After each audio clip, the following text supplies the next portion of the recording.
Цэргийн насны залуучуудын тал орчим хувь нь эрүүл мэндийн шалтгаанаар цэргийн албан тэнцдэггүй. Үүний гол шалтгаан нь нүдний өвчлөл, даралт ихсэх зүрхний цохилт өндөр байх зэрэг орж байна.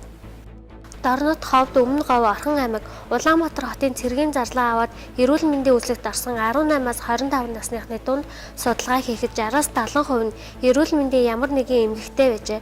Залуусын эрүүл мэндийн инхүү тааруу байгаа нь хүүхэд байхдаа олон дахин өвдсөнтэй холбоотой гэдгийг анагаахын шинжилгээ ухааны доктор туул хэллээ. Өөрөөр хэлбэл цэцэрлэгийн насандаа олон удаа хатгаад тусан, хоолой гүйсэн булчирхай өрөвсөлтэй болж түүнийг бүрэн гүйцэд дэмжлээгүйгээс насанд хүрсэн хойно хоолой ангинаас үүдэлтэй олон суурь өвчнөд болдог байна. Цэргийн насны залуучууд цэрэг тэнцэхгүй байгаа гол шалтгаан болох даралт ихсэх, зүрхний цохилт өндөр байх нь ч мөн хоолой гүйсэн булчирхай өрөвсөлтэй холбоотойг мэрэгжилтэн анхаарууллаа. Тиймээс хүүхдийн тархлааны систем тогтоогүй эмзэг байдаг цэцэрлэгийн наснд нь эцэг эхчүүд нийгмийн зүгөө сайтар анхаарах шаардлагатай.